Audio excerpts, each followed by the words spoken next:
बिस्मिल्लाहिर्रहमानिर्रहीम, अस्सलाम वालेकुम। मेरी कहानी के अगले एपिसोड के साथ बिशारत हमीद। पिछले एपिसोड में हमने डिस्कस किया था और उस पॉइंट तक पहुंचे थे कि जब मेरे वाला साहब की वफ़ात हुई। ये सन 2009 का वाक़या है। मार्च 2009 में उनकी वफ़ात हुई और उसके बाद जून 2009 में हमारा जो डिपार्टमेंट था मोबिलिंग में, उसमें नए डायरेक्टर साहब आए और जो हमारे मैनेजर साहब थे उनके साथ उनकी अंडरस्टैंडिंग नहीं बनी और दीगर कुछ वजूहात की बिना पे हमारे जो मैनेजर साहब थे उन्होंने जॉब से रिज़ाइन कर दिया। अब जो नए मैनेजर आए उन्होंने हमारी जो टीम थी, रीजनल टीम में हम लोग थे, हर रीजन में दो बंदे थे, तो सब लोगों के ख़िलाफ़ इंक्वायरी शुरू हो गई।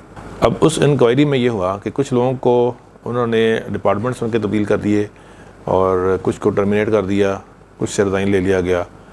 मेरे ख़िलाफ़ भी इसी तरह एक इंक्वायरी बैठी और एट दी एंड ये कि मुझे उन्होंने इस डिपार्टमेंट से तब्दील करके फैसलाबाद ट्रांसफ़र कर दिया, एक बिल्कुल नए डिपार्टमेंट में, जिस डिपार्टमेंट के बारे में ना मेरी एजुकेशन थी, ना मेरा तजर्बा था और ना मुझे उसका कोई नॉलेज था। वो प्योर टेक्निकल डिपार्टमेंट था। उस डिपार्टमेंट में सारे जो मेरे कोलीग थे वो यूईटी, कोई लाहौर से था, कोई यूटी टेक्सला से था और सब इंजीनियरिंग यूनिवर्सिटी से पढ़े हुए थे और बाद मैं एक नॉन टेक्निकल बंदा उस डिपार्टमेंट में था। खैर मुझे कुछ दोस्तों ने, कुछ कोलीग ने बड़े वार्मली वेलकम किया क्योंकि मैं पहले गाड़ियाँ जो हम सुपरवाइज करते थे तो उस डिपार्टमेंट के साथ कुछ ना कुछ हमारी इंटरेक्शन थी। उसके बाद ये हुआ कि मुझे काम सिखाने के लिए शिफ्टों में डाल दिया गया। अब पहले ये था कि जो मेरा पिछला डिपार्टमेंट था उसमें मेरी यूँ समझ लें कि 24 आवर्स हम ऑन कॉल हुआ करते थे, किसी वक्त भी कॉल आ सकती थी और हमें किसी वक्त भी उसके रिस्पॉन्स के लिए तैयार रहना पड़ता था। लेकिन इस शोबे में ये हुआ कि 8 घंटे की शिफ्ट थी, उसके बाद 16 घंटे अपने थे।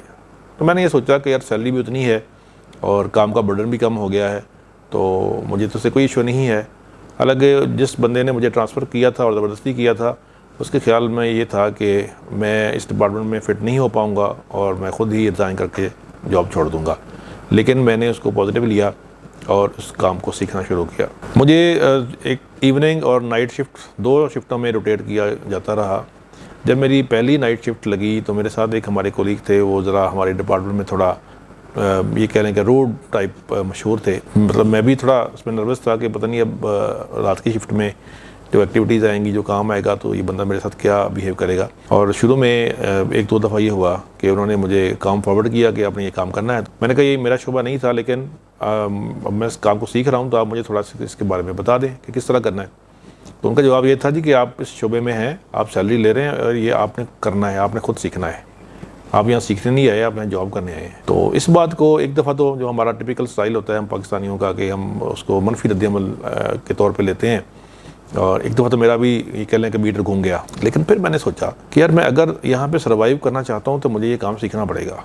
अगर मैं ये काम नहीं सीख पाता तो मैं यहाँ पर टिक नहीं सकूँगा। और उसके बाद फिर मैंने उस काम को सीखना शुरू किया और अल्हम्दुलिल्लाह जो मेरा डिपार्टमेंट नहीं था उस शोबे में मैंने 7 साल से ज़्यादा गुजारे। और आज मैं यहाँ बैठा ये बात कर रहा हूँ तो मैं समझता हूँ कि अगर वो बंदा हमारे उस शोबे में ना होता, हमारे डिपार्टमेंट में ना होता, शायद मैं काम सीख ही ना पाता और मेरी जो सिचुएशन है वो कुछ और होती। मैं समझता हूँ कि वो बंदा मेरा मोहसिन है और मैं अभी दिल से उसकी कदर करता हूँ। अगर जो शुरू में हमारा कुछ ताल्लुक़ ख़राब हुआ था, लेकिन बाद में इसको मैंने पॉजिटिव जब डायरेक्शन दी तो हमारा ताल्लुक़ भी बड़ा अच्छा है और अभी रब्ता है उनसे और मैं सच्ची बात है कि दिल से उनकी कदर करता हूँ।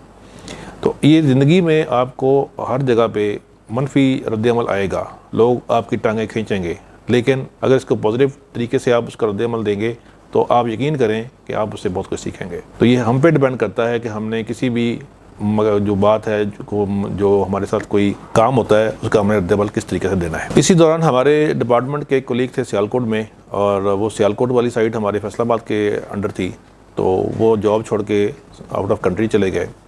तो हमारे डिपार्टमेंट के जो साथी थे टर्न बाई टर्न 15-15 दिन के लिए वहाँ जाना शुरू हो गए। 3-4 माह इस तरह सिलसिला चलता रहा, मुझे भी वहाँ भेजा गया।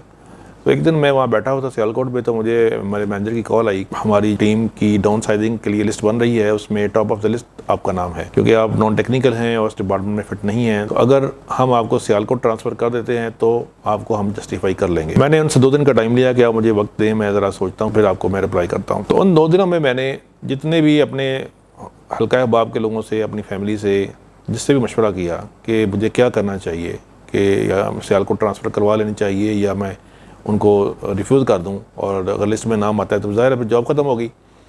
तो मुझे कोई एक बंदा ऐसा नहीं मिला जिसने ये कहा हो कि डट जाओ, खड़े हो जाओ और जॉब जाती है तो जाए, ये तुम अपने हिसाब से काम करो। लेकिन सच्ची बात ये है कि मशवरा आप हर किसी से कर रहे हैं, जिससे मर्जी करें, माने वही जो आपके दिल की आवाज़ है। मैं 1% भी वहाँ पे ट्रांसफ़र के लिए राज़ी नहीं था। 2 दिन के बाद मैंने अपने मैनेजर को स्ट्रेट फॉरवर्ड ये कह दिया जी कि मैं यहाँ पे ट्रांसफ़र नहीं हो सकता, आप लिस्ट में नाम आता है तो आने दें, अल्लाह मालिक है। और ये रिस्क लेना इतना आसान नहीं है। शायद मेरे भी इस वक्त दिन में ख्याल था कि हमारा किचन कैसे चलेगा, करके अखराजात वो कैसे मैनेज होंगे, और ये थोड़ा सा आपको कह लें कि बोल्ड स्टेप लेना पड़ता है अगर आप ज़िंदगी में कुछ करना चाहते हैं। खैर, उसके बाद ये हुआ कि वो लिस्ट आई और इस लिस्ट में मेरे एक कोलीग गए, मेरे मैनेजर गए, लेकिन मैं उस डिपार्टमेंट में बैठा रहा। सिर्फ वजह उसकी ये थी कि मैं काम सीख चुका था और मैं काम पूरी जिम्मेदारी के साथ करता था। अगर मैं समझता हूँ कि मेरे वो कोलीग ना होते, वो मज़ामत ना करते और मैं काम ना सीख पाता तो शायद मैं इससे पहले ही फ़ारिग हो चुका होता। अच्छा, इस डिपार्टमेंट में जब मैं